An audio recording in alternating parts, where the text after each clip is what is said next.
ఆంధ్రప్రదేశ్ వ్యాప్తంగా 2022 సంవత్సరంలో భూములకు సంబంధించిన రీసర్వే కార్యక్రమం ప్రారంభం కావడం జరిగింది. అనేక రకాల రీసర్వేలో సమస్యలు ఉత్పన్నం అవుతున్నప్పటికీ నేటికి కూడా రెవెన్యూ యంత్రాంగం రైతుల సమస్యలను పరిష్కరించుకోకుండా తాత్సారం చేస్తూ ఉండడం చాలా బాధాకరం.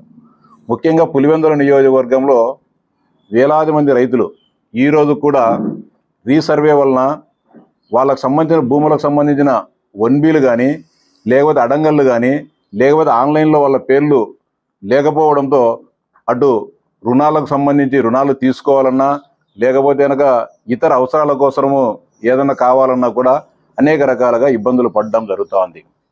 2022లో ప్రారంభిస్తే ఈరోజు కూడా అనేక గ్రామాలలో సమస్యలు ఉన్నాయి. ముఖ్యంగా పులివెందుల నియోజకవర్గంలో తొండూరు, చక్రాయపేట మండలాల్లో రెవెన్యూ యంత్రాంగం వ్యవహరిస్తున్న తీరు వలన వేలాది మంది రైతులు ఇబ్బందులు పడుతున్నారు. తద్వారా ప్రభుత్వానికి కూడా చెడ్డ పేరు రావడం జరుగుతుంది. ఈరోజు వేలాది సమస్యలు ఉన్నాయి. మే ఆఖరు లోపల కనుక ఈ సమస్యలన్నిటి కూడా మానవతా కోణంలో పరిష్కరించుకోకుండా ప్రభుత్వానికి చెడ్డ పేరు తెచ్చే విధంగా వ్యవహరించడం మానుకోకపోతే జూన్ 1వ తేదీ నుంచి వేలాది మంది రైతులతో కలిసి పులివెందుల రెవెన్యూ ఆర్డీఓ కార్యాలయం వద్ద నిరసన దీక్షకు దిగుతా అని చెప్పి కూడా నిన్న ఆర్డీఓ వారికి రాత్రి నేను స్పష్టంగా చెప్పడం జరిగింది. మరోసారిగా చెప్తాను మీ ద్వారా పులివెందుల రెవెన్యూ యంత్రాంగానికి, అదేవిధంగా జిల్లా కలెక్టర్ గారు, జేసీ గారు కూడా పదే ఇలా చెప్తున్నా కూడా వారి మాటను కూడా లెక్క చేసే పరిస్థితులు లేరు. ఇల్లు పదే ప్రతిరోజు రెవెన్యూ సదస్సులు ప్రతి సోమవారం ఉండే గ్రీవెన్స్ డే రోజు దాదాపు 100 ఫిర్యాదులు వస్తే 95 భూములకు సంబంధించిన ఫిర్యాదులే. ఎందుకు ఇక్కడ చిన్న సమస్యలను కూడా పరిష్కరించుకోకుండా వాటన్నిటిని కూడా కావాలనే పెండింగ్ పెట్టడం వల్ల అటు జిల్లా కలెక్టర్ గారికి కానీ, జాయింట్ కలెక్టర్ గారి, లేకపోతే ముఖ్యమంత్రి గారి కార్యాలయం కానీ, అదేవిధంగా రాష్ట్ర తెలుగుదేశం పార్టీ కార్యాలయంలో ప్రతిరోజు జరిగే గ్రీవెన్స్ సెల్లో కార్యక్రమం కానీ వేలాది ఫిర్యాదులు రెవెన్యూలకు సంబంధించి రావడం జరుగుతుంది. దీని అన్నింటిని కూడా ఇక్కడ మనసు పెట్టి పరిష్కరించకపోవడమే. ఖచ్చితంగా మరోసారి కానీ చెప్తా ఉన్నా, ముఖ్యమంత్రి గారి దృష్టికి కానీ తీసుకోబోతా నేను, గౌరవ రెవెన్యూ మంత్రి గారి దృష్టికి, రెవెన్యూ ప్రిన్సిపల్ సెక్రటరీ సిసిఎల్ఏ గారి, జిల్లా కలెక్టర్ గారికి అందరి దృష్టికి తీసుకోబోతా.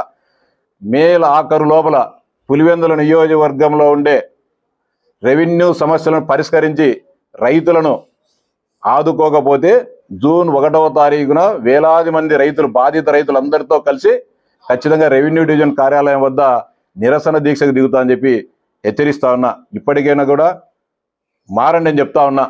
చిన్న సమస్యలు 100 సమస్యలు ఉంటాయి. 80 సమస్యలు కూర్చొని మాట్లాడితే పరిష్కరించబడతాయి. 1 రోజు 2 రోజులు లేకుంటే గ్రామానికి సంబంధించిన పెద్దలు లేకుంటే దానికి ప్రతిదానికి పరిష్కారం ఉంటుంది. ఒక 10 సమస్యలు కొంత కాంప్లికేట్ ఉంటాయి, ఇంకొక 10 సమస్యలు తరాలుగా ఈ సమస్యలు పరిష్కరించండి కోర్టులోనో లేకుంటే రకరకాలుగా లేకుంటే ఫ్యాక్షన్ నేపథ్యం లేకుంటే గర్భాలకు దారి తీసేటుంటాయి. 80% సమస్యలు ఈజీగా పరిష్కరించేటి కూడా పక్కన పెట్టేసి ఏ మాత్రం కూడా మాకు సంబంధం లేదు, మా జీతం మాకు వస్తే సార్ అనే విధంగా రెవెన్యూ యంత్రాంగం వ్యవహరించడం తీరు సరికాదు. ఇప్పటికైనా కూడా మనసు పెట్టండి, మానవత్వంతో మరోసారి 100 మాటలు చెప్తానా, మానవత్వంతో వ్యవహరించండి. రైతుల పట్ల మానవత్వం చూపించి ఆ సమస్యలను పరిష్కరించమని చెప్పి పులివెందుల రెవెన్యూ యంత్రాంగానికి చేతులెత్తి నమస్కరిస్తా